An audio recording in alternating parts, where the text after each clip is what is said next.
त्यांच्या त्या ट्रकमुळे आमच्या गाडीचं नुकसान झालं होतं आणि मला ते खूप अजूनही असं ऐकवते नाही तुम्हाला. हो, म्हणजे जेव्हा त्यांनी 2 ठेवून दिल्या होत्या ना त्या ड्रायव्हरला, तेव्हा मला पण इतका राग आला होता. म्हणजे आम्हाला दोघांना पण सेम राग येतो. तर मला पण इतका राग आला होता, तेव्हा मी त्यांना विचारलं होतं, की "दादा मी पण 2 ठेवून देऊ का?" म्हणून. पण तेव्हा पण मी बोललो होतो, मॅडम तुम्ही जावा डायरेक्ट घरी. हां, तेव्हा पण मला मॅडम म्हणाले होते ते. आणि त्याच्यानंतर जेव्हा ते सेटवर सोडायला आले होते, की त्यांना असं झालं, की आपल्यामुळे नुकसान झालं. म्हणजे त्यांच्या त्या ट्रक ड्रायव्हरमुळे आमच्या गाडीचं नुकसान झालं. सो ते त्या भावनेने आम्हाला सोडायला आले होते. तेव्हा मी त्यांना विचारलं होतं, की तुमचं Instagramला अकाउंट आहे का?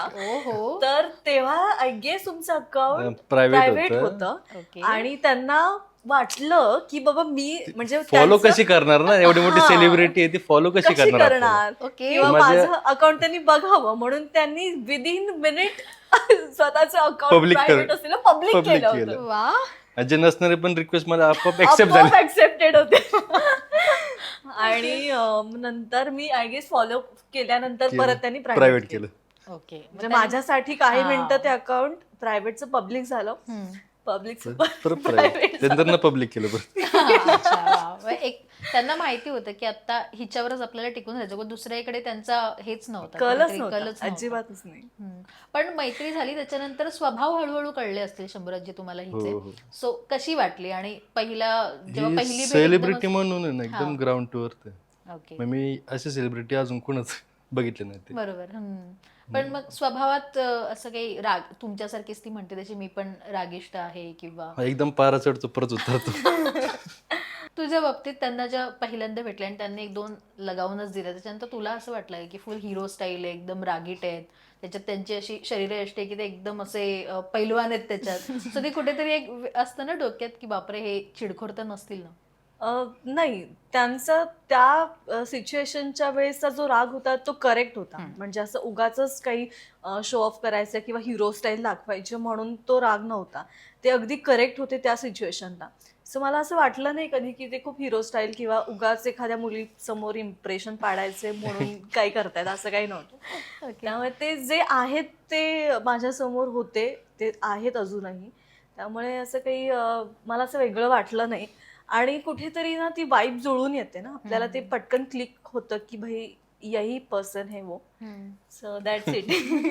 पण तुला तर खूप स्थळं वेगवेगळ्या क्षेत्रातली येत हो, असतील. हो, तर तू स्वतः म्हणजे तुझा अभिनय आहे, डान्स आहे, प्लस तू फिटनेस फ्रीक आहेस, सो तू बऱ्याच गोष्टी नवीन चाचपडतेस. सो तर प्रत्येक क्षेत्रातल्या मुलांची मागणी आली असेल, केव्हा कळलं की नाही ह्याच माणसाशी मला लग्न करायचं, म्हणजे कसं ठरलं मग आणि काय ठरवलेलंस की या इंडस्ट्रीतला माणूस हवाय की नकोय? नाही, या इंडस्ट्रीतला तर मुलगा मला नको होता. कारण सेम इंडस्ट्री म्हणजे बाहेरही शूटिंग आणि घरातही शूटिंग असं मला नको होतं. कारण आपण एखाद्या करिअर म्हणजे आपण एखाद्या क्षेत्रात असू तर घरी आल्यानंतर निदान दुसरा टॉपिक आपल्याला हवा, असं वैयक्तिक माझं मत आहे.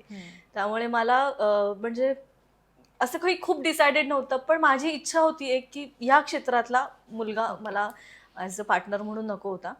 आणि माझ्याकडनं होण्यापेक्षा त्यांच्याकडनं सगळी सुरुवात झाली. ते सगळं ॲटमॉस्फिअर माझ्या पुढे क्रिएट झालं आणि मग मी क्रिएट करावं लागलं. ओके.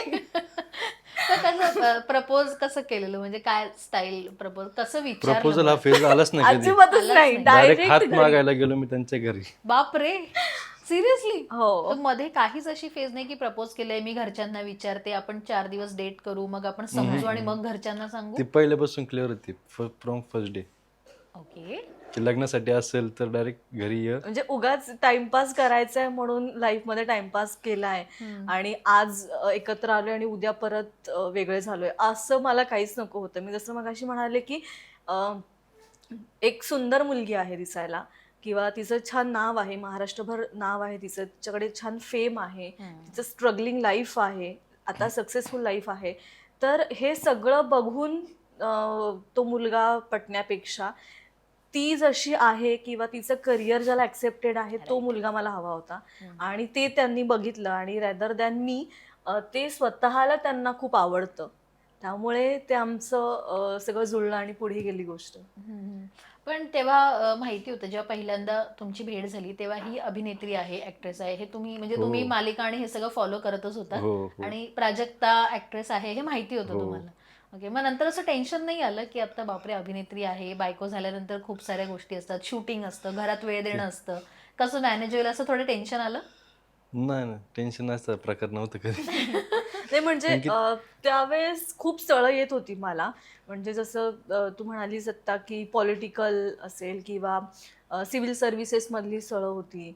नंतर काही म्हणजे या क्षेत्रातली पण काही स्थळं होती. बरेच वेगवेगळ्या क्षेत्रातली होती आणि खूप मोठी मोठी स्थळं होती की जे फक्त मुलगी आणि नारळच मागत होती की तुम्ही काहीच करू नका, फक्त मुलगी आणि नारळ द्या. अशी सुद्धा खूप स्थळं होती. पण माझ्या घरच्यांना सुद्धा तेच अपेक्षित होतं की हे जे काही क्षेत्र वाढवलेलं आहे तर ते पुढे सगळं टिकवलं गेलं पाहिजे, सपोर्ट Right. केला गेला पाहिजे आणि पैसा पाणी असण्यापेक्षा किंवा खूप जमीन आहे वगैरे ह्या गोष्टी असण्यापेक्षा माणूस खूप महत्त्वाचा असतो. एक्झॅक्टली. म्हणजे माणूस जर चांगला असेल तर ते उद्या आपण कष्ट करून मिळवू सुद्धा शकतो, अशी भावना माझ्या घरच्यांची आहे आणि तेच मला सुद्धा शिकवलं गेलेलं आहे. त्यामुळे आम्ही स्थळ बघताना असंच बघत होतो किंवा मुलगा बघताना की किती शेती आहे, किती जमीन आहे, किती प्रॉपर्टी आहे किंवा किती पैसा आहे याच्यापेक्षा मुलगा किती चांगला आहे, हे आम्ही बघत होतो आणि मला असं वाटतं माझ्या घरच्यांनी ते जास्त बघितलं मला म्हणून. घरच्यांनी पण नाही विचारलं शेती किती आहे, काय किती आहे. अरे वा कारण की वा. पहिल्यापासून तिने स्ट्रगल केलेलं आहे वयाच्या 15व्या वर्षापासून. तर ते बघता मला पुढं आणि मी गेलं स्वतः पाहिजे. एक इंडिपेंडेंट मुलगी आहे ना, म्हणजे फेम म्हणा किंवा या सगळ्या गोष्टी मी सुद्धा बघते आहे आणि एक कष्ट करून इथपर्यंत आलेली आहे, कुठलीच बॅकग्राऊंड नाहीये. त्यामुळे मला सुद्धा ॲज अ लाईफ पार्टनर म्हणून मी माणूस चांगला बघत होते, की बाबा त्याला माणुसकी असावी, आपुलकी असावी आपल्या माणसांबद्दल आणि ते शेवटपर्यंत टिकून राहतं. म्हणजे लक्ष्मी चंचल असते, आज बरोबर. ते एकाकडे असते, उद्या ती दुसऱ्याकडे असते. त्यामुळे ह्या गोष्टी माझ्यासाठी खूपच जास्त महत्त्वाच्या होत्या. पण घरी कसं सांगितलं आता ही तर ठरवली, मनात तर तुम्ही ठरवलं की हिच्याशीच लग्न करायचंय, घरच्यांना कसं तुमच्या राजी केलं ह्या सगळ्यासाठी आणि घरचे ओके घरचे होते? सिरियल बघत होते, अरे वा. पण सिरियलचं ते हेवी गेटअप वगैरे असायचं येसूबाईचं. हा. त्यामुळे त्यांना वाटायचं की एज जास्त असेल. अच्छा, ओके, हा बरोबर. हा. पण मग लगेच राजी झाले हो, लग्नासाठी? लगेच झाले. ओके, मग तुम्हाला फार काही मेहनत घ्यावी लागलीच नाही नाही. की आत्ता आहे आणि करायचंय किंवा बरं, लग्न करायचं ठरल्यानंतर आता तुम्ही म्हणताय तसं की प्रेक्षकांना दिसताना छान ग्रँड वेडिंग दिसलंय, छान मस्त, किंवा असतं ना की लग्न एक ड्रीम असते, ड्रीम वाईब असते आणि ते असं असतं की आपल्याला अशाच टाईपचं करायचंय लग्न, हेच आपल्या लग्नात असलं पाहिजे, अशी एंट्री असली पाहिजे. आता तर खूप फॅड आहे. तुमच्या लग्नाची खूप चर्चा झाली, काय वाटतं प्राजक्ता, कसं म्हणजे तू मगाशी आपलं बिहाइंड द कॅमेरा बरंच बोलणं झालं याविषयी. हो. ॲक्च्युली खरं तर ना हे जसं बाकीच्यांचं लग्न होतं तसंच नॉर्मल लग्न होतं. पण लोकांना खूप आपलं असं वाटलं ते फंक्शन. आपुलकीने. आपुलकीनं सगळ्यांनी ते उचलून धरलं आणि खूप रील्स व्हायरल झाले, खूप व्हिडिओज व्हायरल झाले, खूप फोटोज, म्हणजे आम्ही जे जे काही आउटफिट्स होते ते सुद्धा खूप लोकांना आवडले. म्हणजे जसं नॉर्मल लग्नामध्ये 7 फेरे घेतले जातात तसंच आमच्या लग्नामध्ये आम्ही 7 फेरे घेतले. जे मंगलाष्टक सगळे विधी, विधी पण केले. कन्यादान वगैरे हे सगळे विधी जे होतात नॉर्मल, ते सगळे नॉर्मल होते. फक्त लोकांना एक क्रेज होती आणि माझी ती महाराणी येसुराणी साहेबांची भूमिका असेल, त्यामुळे मी महाराष्ट्रातल्या पब्लिकशी, लोकांशी कनेक्टेड असेल जास्त, त्यामुळे ते जास्त आपुलकीनं बघितलं गेलं माझं वेडिंग